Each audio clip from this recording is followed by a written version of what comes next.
Hello, and welcome to my presentation, Afro Latinos and Hair, a journey of the past, the present, and the future. My name is Jennifer White, and I'm so excited that you're here with me today. I am a Spanish teacher for grade levels pre K, kindergarten, and then grades 9 through 12 at an independent school in Anniston, Alabama. I am also have lots of animals. I have 5 kids. Happily married. I am a future grandma. I'm a foster parent and an English teacher, among many, many things. So let's start off with who are Afro Latinos. And Afro Latinos refers to individuals of African descent who have cultural and historical ties to Latin America. It is a term used to acknowledge and recognize the African heritage and contributions within the diverse Latin American population. Afro Latinos can be found throughout Latin America, including countries such as Brazil, Colombia, Cuba, Dominican Republic, Haiti, Panama, Puerto Rico, and many others. Now, let's talk about the historical background of Afro Latinos after the conquest of Latin America by the Spanish and Portuguese.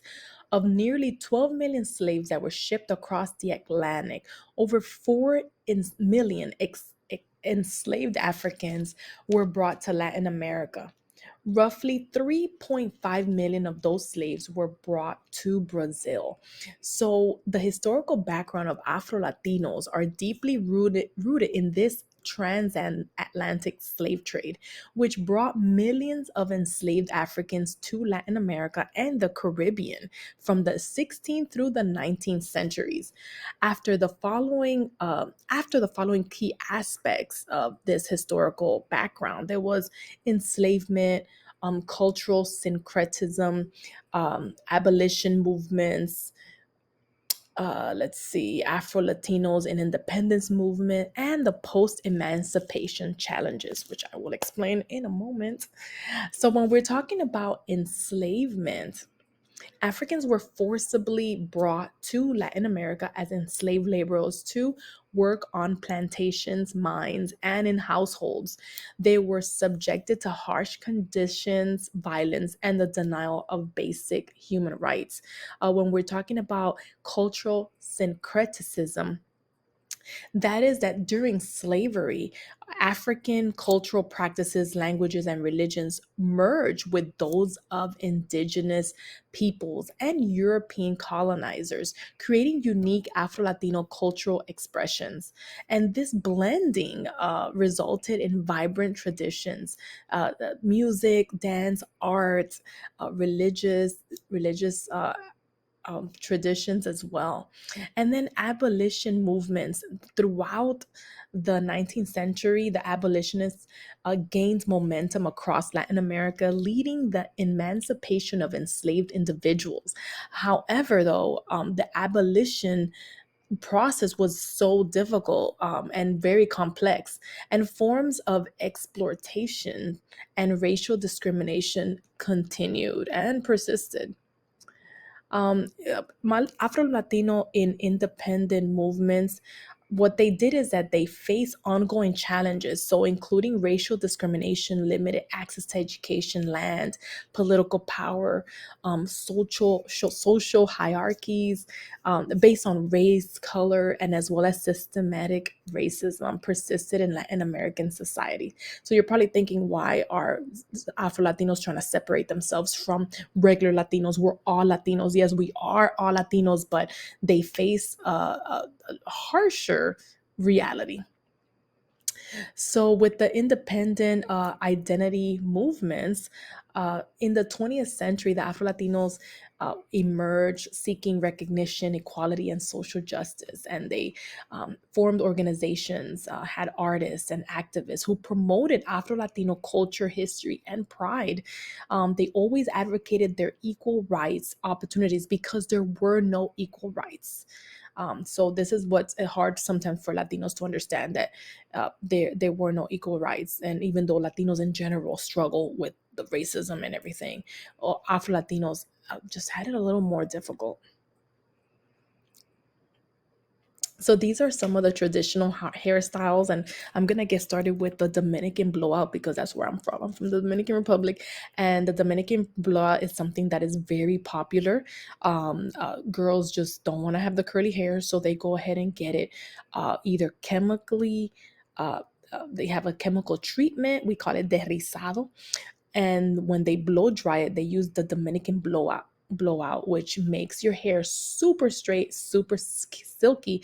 But they're using chemicals and products in your hair that are not good. Also, it also uses a lot of heat, and that is not really good for your hair. Then we go over here to Amara La Negra to the right, where she has an afro, and afros is a hairstyle characterized by natural, um, unprocessed hair that is allowed to grow out in the shape of a circle, like a round shape, and it became an iconic symbol of Black pride and resistance during the Black Power movement, and has since been embraced by Afro Latinos as a celebration of natural hair. Then we move on to braids and cornrows on the left. You're gonna see a lovely young lady with braids straight back, and these are techniques that were used for by Afro Latinos for generations. But this hairstyle involves weaving the hair close to the scalp in intricate patterns, and it's creating a stylish, practical way to manage and protect natural hair. Different braid styles, such as box braids, Seganese twists, and Ghana braids, are also commonly worn. Then we move to these other ones they're called Bantu knots. Bantu knots are so cute, but these are like coiled sections of hair that are twisted and secured in place close to the scalp. They create a distinctive pattern and can be worn in a protective style or unraveled to create defined curls. So as long as the hair is protected, it keeps saying protective style, is because it's not out, it's not loose, and the sun can hurt it or anything, or any chemicals can hurt it. It's like just bound up. um Also, let's talk about the locks. I have locks in my hair. I don't know if you can see it very well, but these are locks that I have, and locks are known as dreadlocks. They're formed by allowing the hair to mat and form natural coils by a deliberate locking process. They have a deep historical and cultural significance, and they represent spirituality, identity, and connection to African roots. Now, my hair was breaking and I really wanted it to grow. So I thought, okay, this is going to have to be the best way to go for me because I've tried everything else. Also, let's talk about the head wrap. There's a lady at the bottom there, with the gold earrings, that she's wearing a head wrap. And these head wraps, or you could call them turbans, are not, well, they're not specific hairstyles, but they're a way of adorning your hair. Some people wear it because they don't want to comb their hair, so they put it on, or their hair is in process, or they want to protect their hair, or they wear it because of fashion, it matches their outfit, or maybe for religious purposes.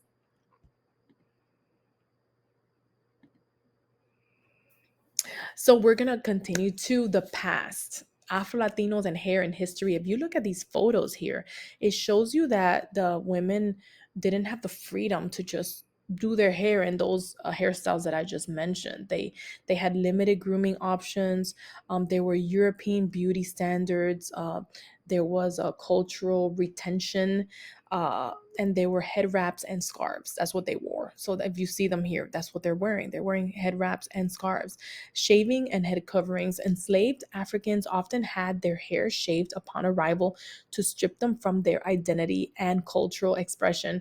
Shaving the head was a means of control and dehumanization.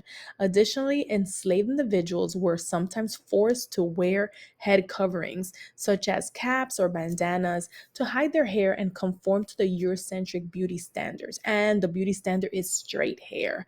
So they had to conform to this. The cultural retention was, as long as they kept their head inside of that turban, they didn't have to. have a European look. They preserve their hair, they preserve their pride and joy, which was keeping their hair under wraps, and that's why they use the head wraps and the scarves. Now, the acts of resistance and cultural preservation, hairstyles as symbols of identity. Hairstyles were significant in expressing cultural identity and resistance. Enslaved individuals often styled their hair in ways that reflected their American heritage using braids, twists, and intricate patterns. These styles became symbols of pride, resistance, and continuity, defying attempts to erase their African roots. So, um this if you see these ladies here, they have that hand like, yeah, we got this, we got this, we're proud of our hair. And that's what they're trying to say, because for years their hair hasn't been pretty. We they called, oh, es un afro, es el pelo malo, like it says here. It's time we talked about the term pelo malo. Pelo malo is not really pelo malo. It's not really bad hair. It's just that, I've been told, don't marry somebody with black hair, because then your kids will come out with black hair, and then you have that issue of having to get it straightened, and oh, you don't want to go through all that hassle. But no, it doesn't matter. My girls came out with beautiful hair, and they straighten if they want to, but um I've never put chemicals in them, because I didn't want their hair to get messed up. So I'm happy that now my girls are bigger and they embrace their natural hair.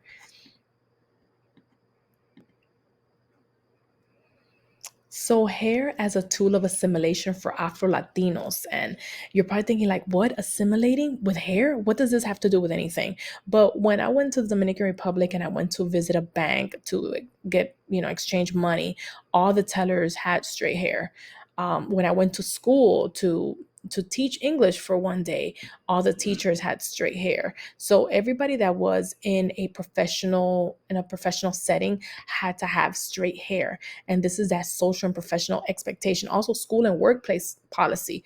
Later on, you're going to hear about Miss Rizos, and Miss Rizos says in her interview that she had to, they would give an allowance of money so women could straighten their hair. Also, in the Dominican Republic, you couldn't just take your ID photo with curly hair like this. Oh no, it has to be straightened. It was not something that was accepted. And when you're thinking about all these no-nos about hair, you're wondering, like, what's the big deal? Why can't I just, but people don't think like that. That's normal. It ends up being something normal, and you just go with the flow until somebody stands up and said, no, we can't do this. So I've always thought, let's just go with the flow.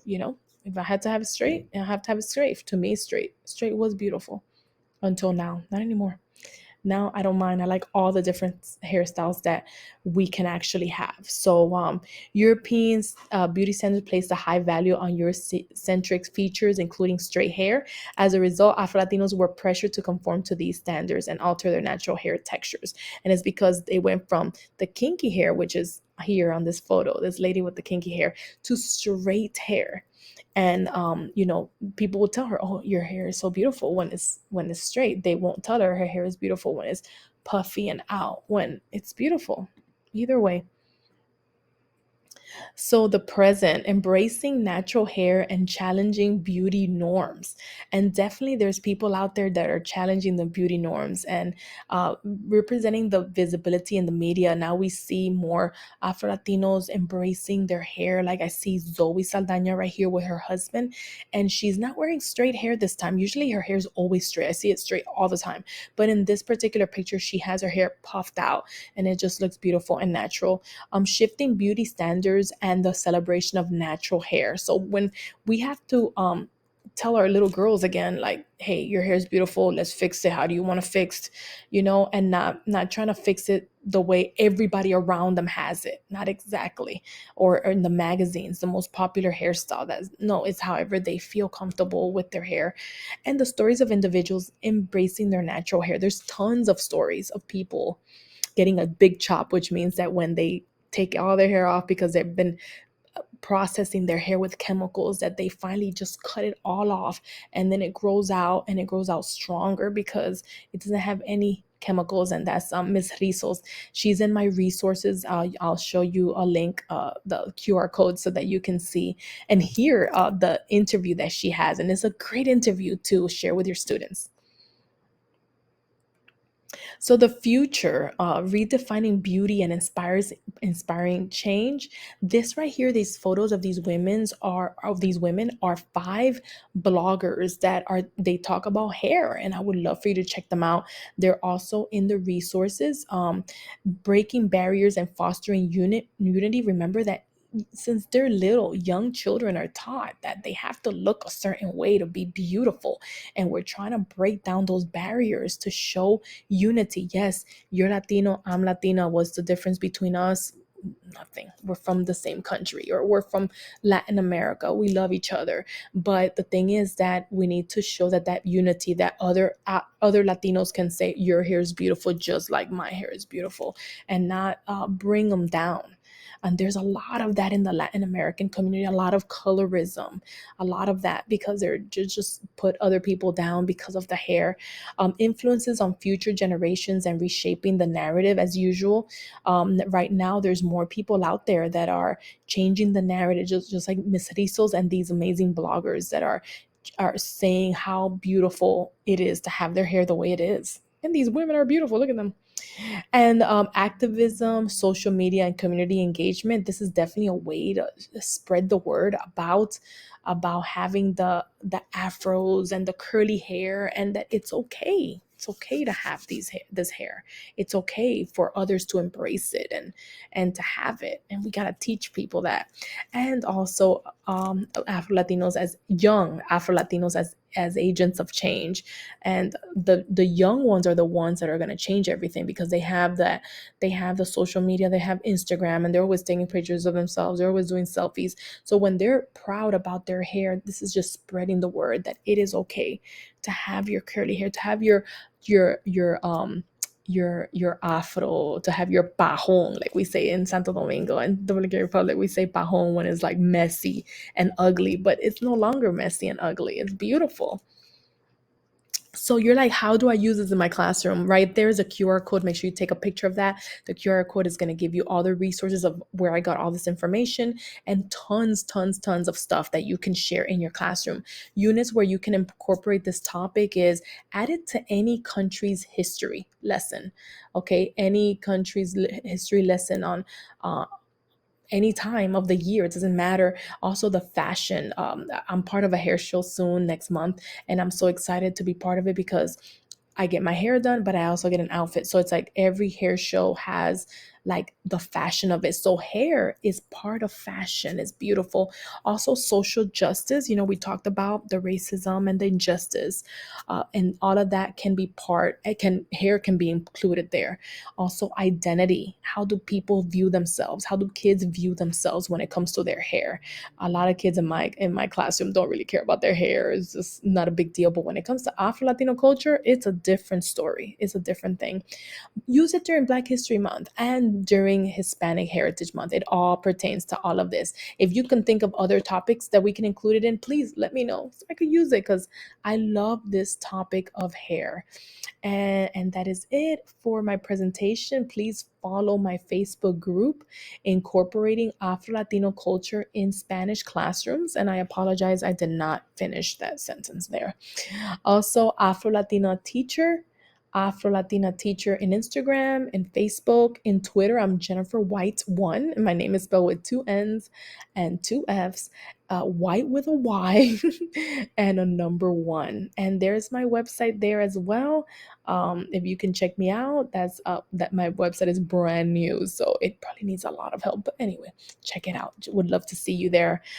Thank you so much for listening to me today. I appreciate you being part of this presentation, and please reach out and say hi. Adios, hasta luego.